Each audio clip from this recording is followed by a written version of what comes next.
Hi dear friends, പത്രമാറ്റിന്റെ ഉടനെ തന്നെ വരാൻ പോകുന്ന നല്ലൊരു കിഡിലൻ എപ്പിസോഡിന്റെ റിവ്യൂ ആണ് കേട്ടോ പറയുന്നത്. അങ്ങനെ വിഷുവിന് നയന ഡിസൈൻ ചെയ്ത ആഭരണങ്ങൾക്കായിരിക്കും കൂടുതൽ പ്രാധാന്യം കൊടുക്കുന്നത്. നയന കളക്ഷൻസിനായിട്ട് ഒരു ഏരിയ തന്നെ മാറ്റി വെക്കുന്നുണ്ട്. അങ്ങനെ വിഷുക്കാലത്ത് ഒരുപാട് സെയിൽസ് നടക്കുന്നുണ്ട്. ഇതുകൊണ്ട് തന്നെ മുത്തശ്ശനും ആദർശനും അതുപോലെ അജയനും ജയനും ഒക്കെ ഒരുപാട് സന്തോഷമാവുകയാണ്. ഓണം സീസണിനേക്കാൾ കൂടുതൽ ആഭരണങ്ങളാണ് ഇത്തവണ എല്ലാവരും വാങ്ങിച്ചിരിക്കുന്നത്. നയന കളക്ഷൻസിനാണ് കൂടുതൽ ഡിമാൻഡിങ് കിട്ടുന്നത്. മുത്തശ്ശനാണെങ്കിൽ പറഞ്ഞറിയിക്കാൻ പറ്റാത്ത സന്തോഷമാണ്. അതുകൊണ്ട് തന്നെ ആദർശനോടായിട്ട് പറയുന്നുണ്ട്, ഇത്രയും വലിയ നേട്ടങ്ങൾ ഉണ്ടാക്കി തന്ന നയനമോൾക്ക് അവൾക്ക് വേണ്ടി പല കാര്യങ്ങളും ഇനി ചെയ്തു കൊടുക്കണമെന്ന്. ആദർശനാണെങ്കിലും അതേ അഭിപ്രായം തന്നെയാണ്. അങ്ങനെ വീട്ടിലുള്ള എല്ലാവരെയും ഇക്കാര്യം അറിയിക്കാനായിട്ട് എല്ലാവരെയും വിളിച്ചു കൂട്ടുന്നുണ്ട് മുത്തശ്ശൻ. അനാമികയും ജാനകിയും ജലജയും ഒഴിച്ച് എല്ലാവരും വളരെ ഹാപ്പി ആയിട്ട് തന്നെയാണ് നിൽക്കുന്നത്. നയനമോൾ അവളുടെ കഴിവ് കണ്ട് ഇത്രയും വലിയ നേട്ടങ്ങളൊക്കെ അനന്തപുരിക്കാർക്ക് ഉണ്ടാക്കി കൊടുക്കുന്നതോർത്ത് അവളെക്കുറിച്ച് അഭിമാനം തോന്നുകയാണ് ദേവയാനിക്ക്. ഇനിയും ഒരുപാട് ഉന്നതിയിലോട്ട് നയന എത്രവെന്ന് തന്നെയായിരിക്കും ദേവയാനി മനസ്സിൽ ആഗ്രഹിക്കുന്നത്. ശേഷം മുത്തശ്ശൻ എല്ലാവരെയും വിളിച്ചു കൂട്ടിയിട്ട് ആ സന്തോഷ വാർത്ത അറിയിക്കുകയാണ് ചെയ്യുന്നത്. വേറൊന്നുമല്ല, ഇത്തവണ വിഷുവിന് വമ്പൻ സെയിൽ തന്നെയാണ് മൂർത്തീസ് ജ്വല്ലറിയിൽ നടന്നിരിക്കുന്നത്.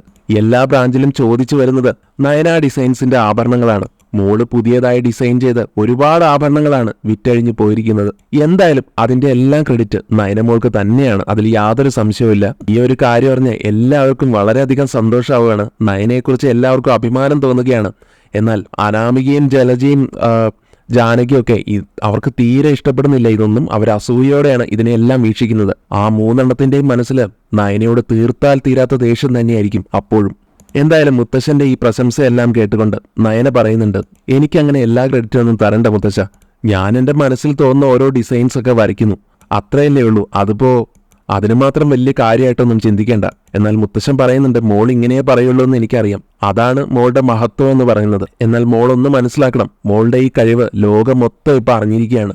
എല്ലാവരും ചോദിക്കുന്നുണ്ട് ഇതൊക്കെ ഡിസൈൻ ചെയ്ത പെൺകുട്ടിയെ ഒന്ന് കാണണമെന്നും.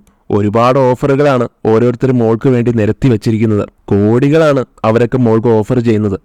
എന്നാൽ ഞാൻ പറഞ്ഞു, ആ ഡിസൈനറെ ഒരിക്കലും വിട്ടുതരില്ലെന്ന്. അത് ഞങ്ങളുടെ സ്വന്തം മോളാണെന്ന് ഞാൻ എല്ലാവരോടും പറഞ്ഞു. ഉടനെ നയനയും പറയുന്നുണ്ട്, ആരൊക്കെ എത്രയൊക്കെ രൂപ തന്നാലും ശരി മുത്തശ്ശ, ഞാൻ മൂർത്തീസ് ജ്വല്ലറി വിട്ട് എങ്ങോട്ടും പോവില്ല. എന്റെ കഴിവുകൾ തിരിച്ചറിഞ്ഞത് ആദ്യം മുത്തശ്ശനാണ്.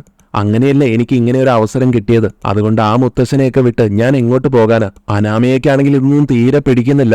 അതുകൊണ്ട് തന്നെ ഇതിനിടയ്ക്ക് അനാമിക ജലജയുടെ കാതിൽ സ്വകാര്യമായിട്ട് പറയുന്നുണ്ട്, എന്റെ അപ്പച്ചി ഈ പുകഴ്ത്തൽ തുടങ്ങിയിട്ട് കുറേ നേരമായല്ലോ. ഇത് പറയാനാണെങ്കിൽ ഇവർക്കങ്ങ് പരസ്പരം സംസാരിച്ചാൽ മതിയായിരുന്നില്ലേ, നമ്മളെ വിളിച്ചു കൂട്ടിയത് എന്തിനാ. അപ്പൊ ജലജ പറയും, ഇതൊക്കെ നമ്മൾ കേൾക്കേണ്ടി വരും മോളെ. ഇപ്പൊ അവളെ നിലത്തൊന്നും അല്ല, നമുക്ക് ഇതൊക്കെ കണ്ട് ഇങ്ങനെ അസൂയപ്പെട്ട് നിൽക്കാനേ യോഗമുള്ളൂ എന്നിങ്ങനെ പറയാണ് ജലജ അനാമികയോട്. മുത്തശ്ശനാണെങ്കിൽ നയനയോട് വീണ്ടും പറയുന്നുണ്ട്, മോളെ ഇത്രയും ലാഭം ഉണ്ടാക്കി തന്ന മോൾക്ക് ഞങ്ങൾ എന്തെങ്കിലും സമ്മാനമായിട്ട് തരണ്ടേ. എന്തിനാ മുത്തശ്ശ സമ്മാനമൊക്കെ, എനിക്കൊന്നും വേണ്ട. പിന്നെ സമ്മാനമൊന്നും പ്രതീക്ഷിച്ചല്ലല്ലോ ഞാൻ ഡിസൈനൊക്കെ ചെയ്യുന്നത്. അതെന്റെ ഒരു സന്തോഷത്തിനാ. ഞാൻ പറഞ്ഞല്ലോ, ഓഫീസിൽ ഞാൻ വർക്ക് ചെയ്യുന്നതിന് പോലും എനിക്ക് ശമ്പളം വേണ്ട. പക്ഷെ ആദർശേട്ടൻ അത് കേൾക്കാതെ മാസം മാസം എനിക്ക് ശമ്പളം എന്റെ അക്കൗണ്ടിലേക്ക് ഇട്ട് തരും. അതും ഇതുവരെ ഒരു പെൺകുട്ടിയും ഇന്നേ വരെ വാങ്ങിക്കാത്ത അത്രയും എമൗണ്ടാണ് എനിക്ക് ഒരു മാസം ശമ്പളമായിട്ട് ആദർശേട്ടൻ തരുന്നത്. അത് തന്നെ ധാരാളമല്ലേ മുത്തശ്ശ. എന്നാൽ മുത്തശ്ശൻ പറയും, അത് മോൾക്ക് അർഹതപ്പെട്ടത് തന്നെയാണ്. പിന്നെ മോളത് വേണ്ടാന്നൊന്നും പറയണ്ട കേട്ടോ. അതിന് വേണ്ടാന്ന് പറഞ്ഞാലും ആദർശായാലും ഞാനായാലും അത് മോളുടെ അക്കൗണ്ടിലേക്ക് മാസം മാസം ഇട്ടിരിക്കും.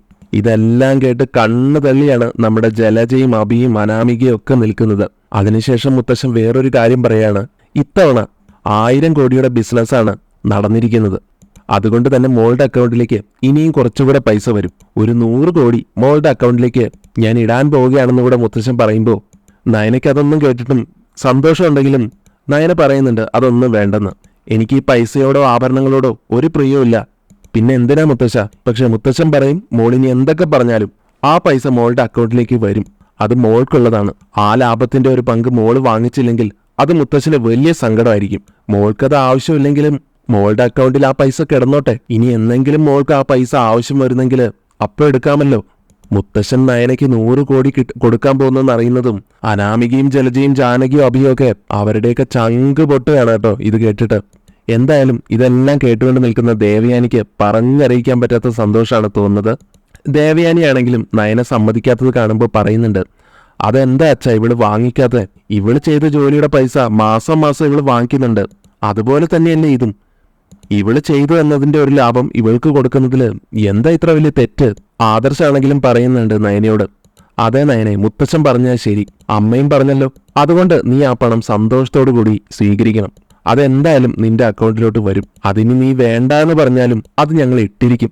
ഇതെല്ലാം കേട്ടു നിൽക്കുന്ന അഭിയും ജലജയും അനാമികയും ജാനകിയും ഒക്കെ ആണെങ്കിലും അവരൊക്കെ ആകെ തല കറങ്ങിയാണ് അവിടെ നിൽക്കുന്നത്. നവ്യക്കാണെങ്കിലും ഈ വാർത്ത കേട്ട് ഒരുപാട് സന്തോഷമാകുന്നുണ്ട്.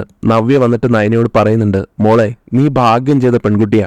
ആദ്യമൊക്കെ നീ ഒരുപാട് സങ്കടപ്പെട്ടിട്ടുണ്ട്. എന്നാൽ ആ സങ്കടപ്പെട്ടതിന്റെ എല്ലാം 100 ഇരട്ടി സന്തോഷമാണ് നിനക്കിപ്പോൾ കിട്ടിയിരിക്കുന്നത്. മുത്തശ്ശനും നിന്റെ അമ്മായിയമ്മയും ആദർശേട്ടനും ഒക്കെ പറയുന്നത് നീ കേട്ടല്ലോ. നീ ആ പണം വാങ്ങിക്കണം മോളെ. നീ അത് സന്തോഷത്തോടു കൂടി തന്നെ സ്വീകരിക്കണം.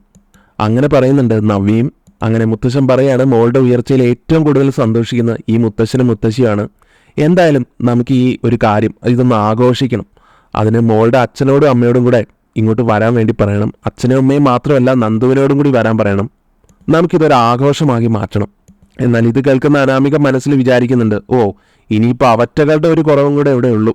എന്തായാലും നയന വിളിച്ച് പറഞ്ഞതനുസരിച്ച് കനകയും ഗോവിന്ദനും നന്ദുവും പിറ്റേ ദിവസം അനന്തപുരിയിൽ എത്തുന്നുണ്ട്. അവരെല്ലാം സ്വീകരിച്ചിരുത്തുന്നുണ്ട്. എല്ലാത്തിനും മുൻപന്തിയിൽ നിൽക്കുന്നത് നമ്മുടെ ദേവയാനി തന്നെയായിരിക്കും. തന്റെ മരുമകളുടെ ഈ ഉയർച്ചയിലെ സന്തോഷം അത് ദേവയാനിയുടെ മുഖത്ത് പ്രകടമാണ്. ഗോവിന്ദനും നന്ദുവിനും കനകയ്ക്കും ഒക്കെ ജ്യൂസൊക്കെ കൊണ്ടു കൊടുക്കുന്നുണ്ട് ദേവയാനി. എന്നാൽ ഇത് കാണുന്നതും അനാമികയ്ക്ക് സഹിക്കുന്നില്ല. അനിയാണെങ്കിലും സന്തോഷത്തോടു കൂടി വന്ന് ഗോവിന്ദനോടും കനകയോടും നന്ദുവിനോടും ഒക്കെ സംസാരിക്കുന്നുണ്ട്.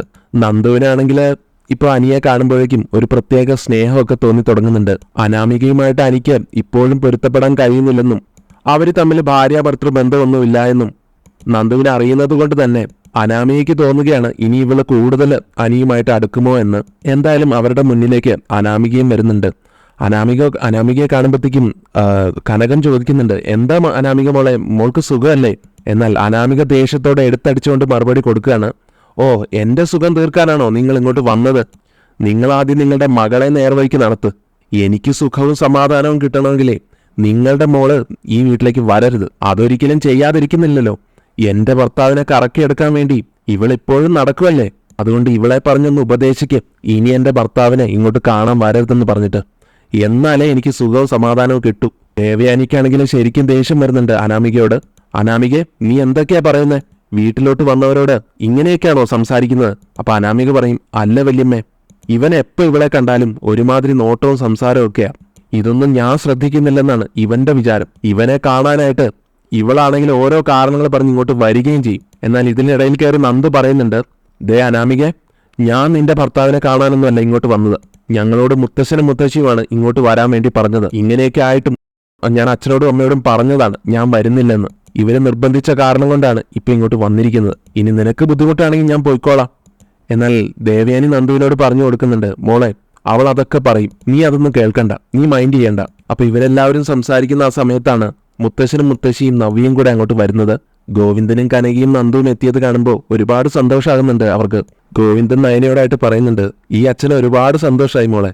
മോളെന്തായാലും ഇനിയും നല്ല നിലയിൽ എത്തട്ടെ എന്ന് പറഞ്ഞ് ഗോവിന്ദനും കനകയും നയനെ അനുഗ്രഹിക്കുന്നുണ്ട്.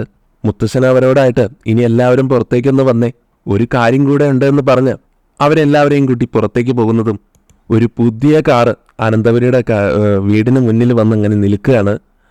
ആദർശ് പോലും അത് കണ്ടിട്ടൊന്ന് ഞെട്ടുന്നുണ്ട്. കാരണം ആരോടും ഒന്നും പറയാതെയാണ് മുത്തശ്ശൻ നയനയ്ക്ക് ഇങ്ങനെ ഒരു സർപ്രൈസ് കൊടുക്കുന്നത്. ശേഷം മുത്തശ്ശൻ ഇതിൻ്റെ മോൾക്കുള്ള കാറാണെന്നും മുത്തശ്ശൻ്റെയും മുത്തശ്ശിയുടെയും സമ്മാനമാണ് ഇതെന്നും പറഞ്ഞ് നയനയ്ക്ക് ആ കാറിൻ്റെ കീ കൊടുക്കുകയാണ്. നയനയാണെങ്കിൽ അത് കണ്ടിട്ട് വിശ്വസിക്കാനാവാതെ, മുത്തശ്ശ എനിക്ക് കാറോ? അപ്പൊ മുത്തശ്ശൻ പറയും, അതെന്താ മോൾക്ക് കാർ ഓടിക്കാൻ അറിയില്ലേ? മോൾക്ക് ഡ്രൈവിംഗ് ഒക്കെ കുറച്ചറിയാമല്ലോ, അനി കുറച്ചൊക്കെ പഠിപ്പിച്ചു തന്നതല്ലേ. അതുകൊണ്ടേ ഇനി തൊട്ട് സ്വന്തമായിട്ടൊരു കാറൊക്കെ ആവാം. മൂർത്തീസ് ജ്വല്ലറിയിലെ ചീഫ് ഡിസൈനറിലെ മോള്, അതുകൊണ്ട് ഒട്ടും കുറവ് വേണ്ട. ഇത് മോൾക്ക് മുത്തശ്ശന്റെ സമ്മാനമാണെന്നും പറഞ്ഞ് ആ കീ നയനയുടെ കയ്യിൽ കൊടുക്കുകയാണ് കേട്ടോ.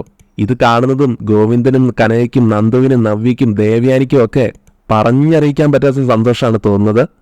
നയനയ്ക്കാണെങ്കിൽ സന്തോഷം കൊണ്ട് കണ്ണ് നിറയുന്നുണ്ട്. മുത്തശ്ശനെ അങ്ങ് ചേർത്ത് പിടിക്കുന്നുണ്ട് നയന.